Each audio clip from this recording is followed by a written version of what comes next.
আয়োজিত দ্বিতীয় বার্ষিক বিশাল তাফসিরুল কোরআন মাহফিলের সম্মানিত সভাপতি সাহেব, উপস্থিত প্রধান অতিথি, বিশেষ অতিথি, আমার পূর্বে অত্যন্ত গুরুত্বপূর্ণ আলোচনা করেছেন আমার খুব কাছের একজন মানুষ, বন্ধুবর, আমার বড় ভাই সমতুল্য হযরত মাওলানা মুফতি ইসমাইল বিন বাশির হাফিজাহুল্লাহ।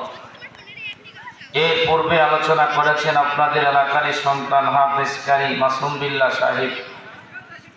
আরও এছাড়া বহু উলামায়ে কেরাম আলোচনা করেছেন।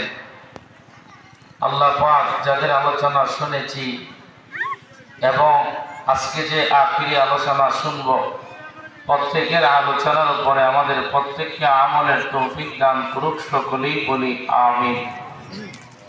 সর্বপ্রথম আল্লাহ তাআলার দরবারে শুকরিয়া আদায় করি যে আল্লাহ পাক আমাকে আপনাকে বহু মানুষ থেকে যাচাই বাছাই করে হায়াতের জিন্দেগির শ্রেষ্ঠ এক সময় আল্লাহ নবীর ভাষা অনুযায়ী জান্নাতের বাগানের জন্য কবুল করেছেন।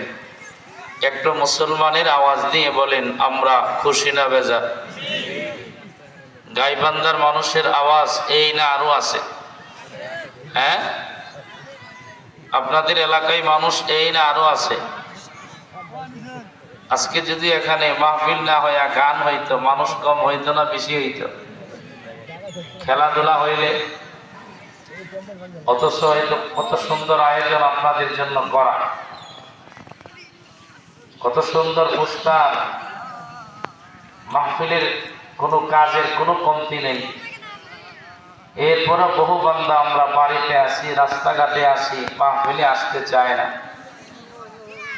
এত মানুষের বেড়ে আমরা যারা আসছি, আল্লাহ আমাদের প্রত্যেককে কবুল করুক, সকলেই বলি আমিন।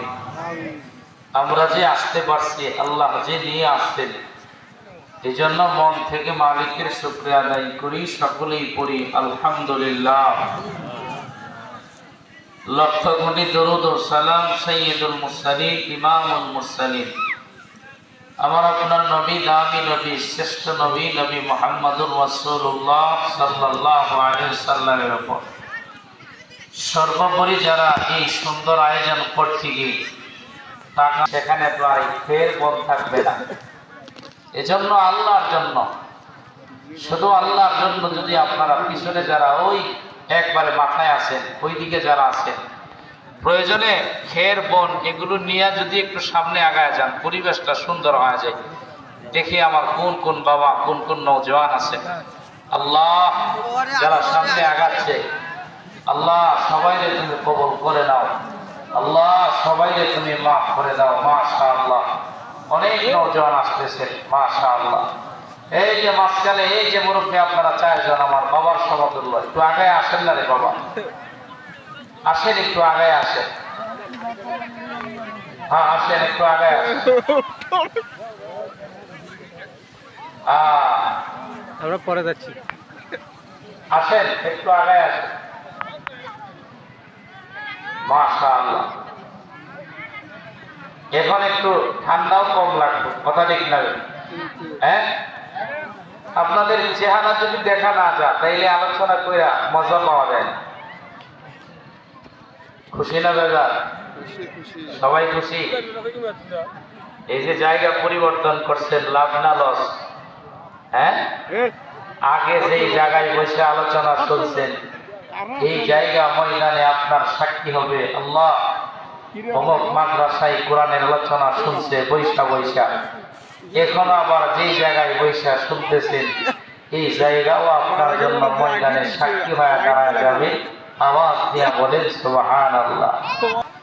এ নওজওয়ান, দিলের ব্যাপারে তোমার আমার কোনো চিন্তা নাই, খবর নাই। দুনিয়ার প্রত্যেকটা মানুষের ভিতরে একটা গোশতের টুকরা পাওয়া যায়। আমার নবী ডাক দিয়া বলে, উম্মত, আলা ইন্না ফিল জাসাদি মুদগা। নবী আমার বলেন, প্রত্যেকটা মানুষের ভিতরে একটা গোশতের টুকরা পাওয়া যায়। আমার ভিতরে গোশতের টুকরা, বাবার ভিতরে গোশতের টুকরা, দুনিয়ার মায়ের ভিতরে গোশতের টুকরা। বাবা ময়দানে যারা বৈশা রইলা, সবার ভিতরে এই গোষ্ঠীর টুকরা আছে রে বাবা। আল্লাহর নবী ডাক দিয়া বলে, উম্মত, প্রত্যেকটা মানুষের ভিতরে এই গোষ্ঠীর টুকরা পাওয়া যায়। ইদা সলুহাত সলুহাল জাসাদু কুল্লাহু। নবী আমার বলে, উম্মত, এই গোষ্ঠীর টুকরা যদি কারো ভালো হয়ে যায় তাইলে বান্দার সব যেন ভালো হয়ে গেল। আমার নবী ডাক দিয়া বলে, উম্মত, আমার দুনিয়ার কোন বান্দা, দুনিয়ার কোন বান্দার গোষ্ঠীর টুকরা যদি খারাপ হয়ে যায়, আমার নবী বলেন তার সব যেন খারাপ হয়ে গেল। ও দুনিয়ার আব্বাজান, নবী আমার ডাক দিয়া বলে, আলা ওয়াহিয়াল কলব, তা হইল তোমাদের কলব, তা হইল তোমাদের দিল, তা হইল তোমাদের অন্তর। দুনিয়ার কোন মানুষের কলব যদি সুন্দর হয়ে যায়, বলে চেহারা সুন্দরের দরকার নাই, বাড়ি সুন্দর বানানোর দরকার নাই, গাড়ি সুন্দর বানানোর দরকার নাই, আরে মজার মজার খাবারের দরকার নাই। ও দুনিয়ার মুসলমান, বলে চেহারা সুন্দর, বলে না না, দিল যাদের সুন্দর বানায় নেবে। ও দুনিয়ার আম্মা জান, চেহারা সুন্দর বলে না না, দিল যারা সুন্দর বানায় নেবে, কলব যারা সুন্দর বানাবে। আল্লাহ বলে, বান্দা যারা কলব সুন্দর বানায় নিল, এই বান্দাগুলো সফল কাম হয়ে যাবে।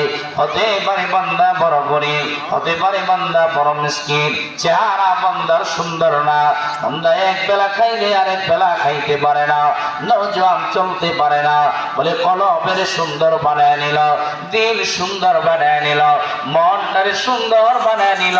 আমার নবী ডাক দিয়া বলে, উম্মত, এই বান্দা যেন সফল কাম হয়ে গেল। কারণ দুনিয়া থেকে যখন বান্দা তুমি বিদায় হয়ে যাইবা, আমার দুনিয়ার মা যখন বিদায় হয়ে যাবে, আরে দুনিয়ার মুরব্বী যখন বিদায় হয়ে যাইবা, এ দুনিয়ার নওজোয়ান যখন দুনিয়া থেকে বিদায় হইবা, তোমার বাড়ি যাবে না, গাড়ি যাবে না, সম্পদ তোমার সঙ্গে যাবে না।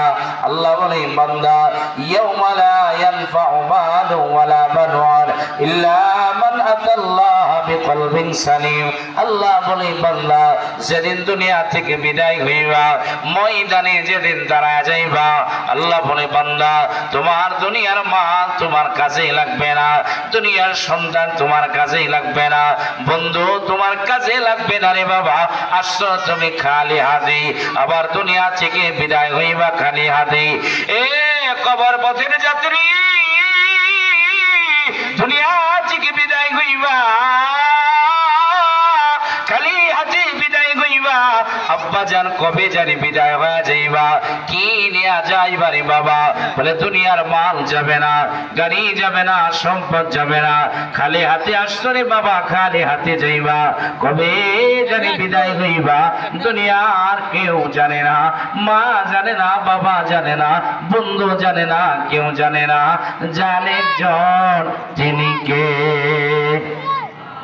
আর জোরে বলেন তিনি কে? আর মায়া করে ডাক দিয়া বলেন তিনি কে? আরে দুনিয়াতে আসছেন তো যাবেন, নাকি দুনিয়ায় থাকা যাবে? ক্ষমতার বদলতে, টাকার বদলতে থাকা যাবে? হয়তো হায়াত পাইবেন লম্বা, নয়তো হায়াত পাবেন কম। কিন্তু বাবারে, আল্লাহর কসম করে বলতে পারি, এই পৃথিবীতে যারা আগমন করেছে কেউ দুনিয়ায় থাকবে না। বাবা চইলা গেছে, মা চইলা গেছে, আরে তুমিও চইলা যাইবা, আমিও চলে যাব, তবে কি নিয়ে যাইবা হিসাব মিলাও। বলে দুনিয়ার বাড়ি, দুনিয়ার গাড়ি, সম্পদ কোনো কিছুই যাবে না। খালি হাতে আসছো, আবার খালি হাতেই বিদায় হয়ে যাওয়া লাগবে। কথা ঠিক যাবে? ঠিক। কবে যাবেন বলেন? আরে এই যে মাহফিলে আসছেন, বলেন তো দেখি এখান থেকে বাড়ি যাওয়ার ক্ষমতা আছে? হ্যাঁ, এই হায়াতের মালিক কে? জিন্দেগির মালিক কে? ওঠার ক্ষমতা আছে? হ্যাঁ, কিন্তু দুনিয়ার চলার ভাব দেখলে মনে হয় যেন দুনিয়ায় থাকবো, এই দুনিয়া থেকে আমি যাব না। কথা ঠিক না বেঠিক?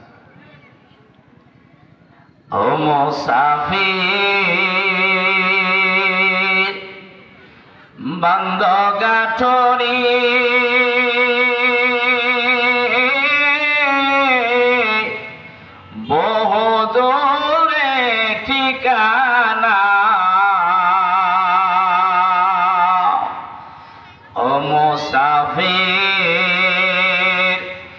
বন্ধ গাঠরে